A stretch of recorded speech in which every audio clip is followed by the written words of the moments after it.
Maxime Elbaz, vous êtes docteur en neurosciences, spécialiste du sommeil à l'Hôtel Dieu, et vous analysez le sommeil grâce à des appareils qu'on appelle les polysomnographes. Et face aux troubles du sommeil et aux problèmes de sommeil, quelles sont les solutions que vous proposez? Alors, tout dépend du problème du trouble du sommeil. Par exemple, prenons l'exemple du syndrome d'apnée du sommeil. Le traitement le plus efficace, c'est la pression positive continue. Donc, c'est une machine qui va délivrer de l'air. On capte l'air ambiant et on va désobstruer les voies aériennes supérieures pendant l'apnée.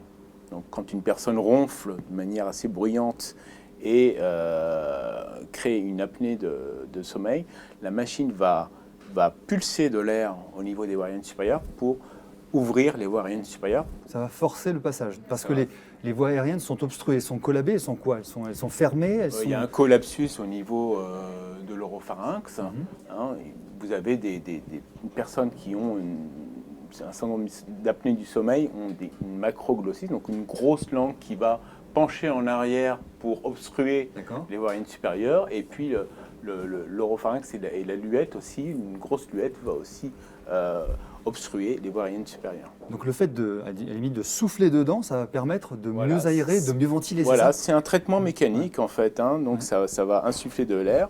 On n'insuffle pas de l'oxygène, contrairement à ce que certains pensent.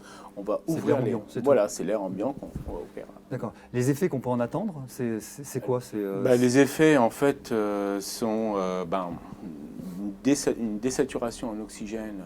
Ça veut dire quoi? Ça veut dire une personne qui souffre d'un syndrome d'apnée du sommeil va être ce qu'on appelle en manque d'oxygène permanent durant la nuit. Donc ce manque d'oxygène permanent durant la nuit va avoir des répercussions dans la journée. Donc ces répercussions-là, ce sont la somnolence diurne. Donc l'effet immédiat, c'est que la personne bien traitée ne va plus être somnolente. Quelles sont les autres solutions?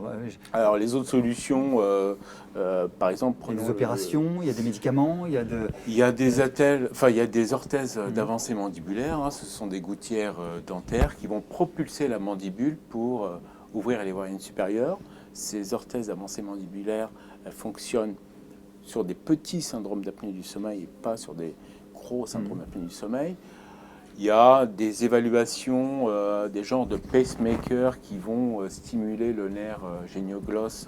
Donc ça, c'est une expérimentation. Donc il y a une expérimentation en France. Il y a 2 laboratoires qui expérimentent ce dispositif chirurgical de stimulation électrique.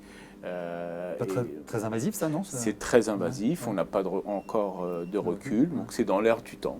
Voilà. Voici les 3 traitements. Hein, mais vous avez aussi des traitements positionnels.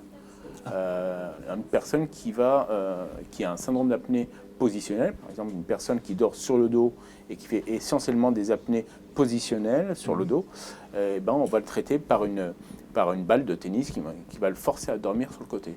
Donc, on met une balle de tennis dans le dos et comme ça, à chaque fois qu'il se remet sur le dos, hop, il dégage. Voilà, c'est ça. Sympathique, ça. Ouais, mais en attendant. Voilà, en attendant, mais ça fonctionne bien. Je reviens sur l'appareil de pression positive. Ça se présente comment? C'est quoi? C'est un casque, c'est un masque, c'est un tuyau, c'est quoi? Alors en fait, vous avez une genre de petite boîte. À l'intérieur de cette petite boîte, vous avez un générateur de pression. Et puis vous avez un circuit patient, vous avez un tube, donc ce tube est relié à cette machine et ce même tube est aussi fixé avec un masque nasal ou bucco-nasal. Tout dépend de la morphologie des patients ou des patients qui respirent par la bouche par exemple. Il y a pas mal de patients qui respirent par la bouche. On va plutôt leur poser un masque bucco-nasal. Et ça ne les empêche pas de dormir, c'est pas pénible et on se dit mais j'ai envie de dormir. Bien sûr, au début il y a un phénomène d'intolérance, mais finalement le bénéfice est tellement important que les patients finalement acceptent à long terme ce traitement. En combien de temps à peu près on peut compter, déjà s'habituer à ce type de matériel et les résultats? C'est variable. Vous avez des patients qui vont réagir tout de suite, qui vont être frais et dispo le lendemain. C'est le signe principal, c'est-à-dire dès la première nuit. Ils ont bien dormi, quoi. Ils ont bien dormi, ils n'ont plus mal à la tête, ils sont plus somnolents. Et vous avez d'autres personnes, l'effet va être plus long. Donc ça, plus long, c'est 3 semaines, 1 mois, 2 mois. C'est quoi la proportion de bons résultats sur 95%. Ah, c'est à ce point. Ouais, Ouais. ouais. Donc, dans un délai de quelques jours à quelques semaines. Quelques semaines, voilà. D'accord. C'est ça. Et est-ce que la chirurgie est efficace ou pas? Alors, La mise en tension du voile du palais, l'ablation de la luette ou je ne sais quoi. Oui, alors ça, c'était la grande mode dans les années 90. Mhm. Donc, Ça l'est encore, non? Ça l'est encore, mais ça ne fonctionne pas bien du tout. Ah oui. Donc, en fait, non, la chirurgie n'est pas vraiment à conseiller dans ce cas-là. Bon, parce qu'elle est assez mutilante quand même. C'est mutilante, mais en fait, on va avoir un effet sur le ronflement. Donc, Au moins ça. Oui, mais les personnes vont moins ronfler. Finalement, le ronflement va réapparaître au bout de quelques temps. D'accord. Et il y a une corrélation directe entre le ronflement et l'apnée du sommeil, ou Oui. il peut y avoir des gens qui ronflent sans apnée et réciproquement? Oui, heureusement, tous les ronfleurs ne font pas de l'apnée. Mmh. Il y a des ronfleurs occasionnels, Ouais.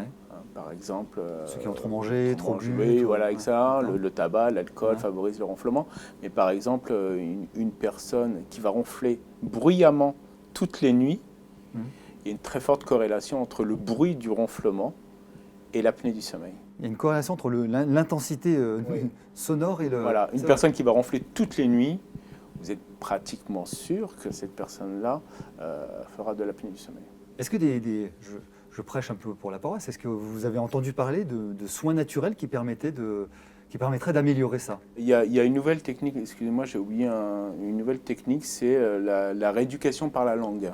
Oui, la rééducation positionnelle des orthophonistes et les Voilà, kinés qui le font. voilà, donc c'est très en vogue aux États-Unis en ce Mhm. moment. Donc c'est un système qui permet de rééduquer la langue durant la journée et même avant l'endormissement. Donc il y a des études en cours. Il y aurait une amélioration là-dessus. On attend les résultats des études, donc je ne pourrais pas vous donner des résultats au jour d'aujourd'hui. Alors, si vous aviez une petite baguette magique, là, tout de suite, et vous projetez dans l'avenir, quel serait l'élément qui permettrait d'améliorer les apnées du sommeil ou les troubles du sommeil?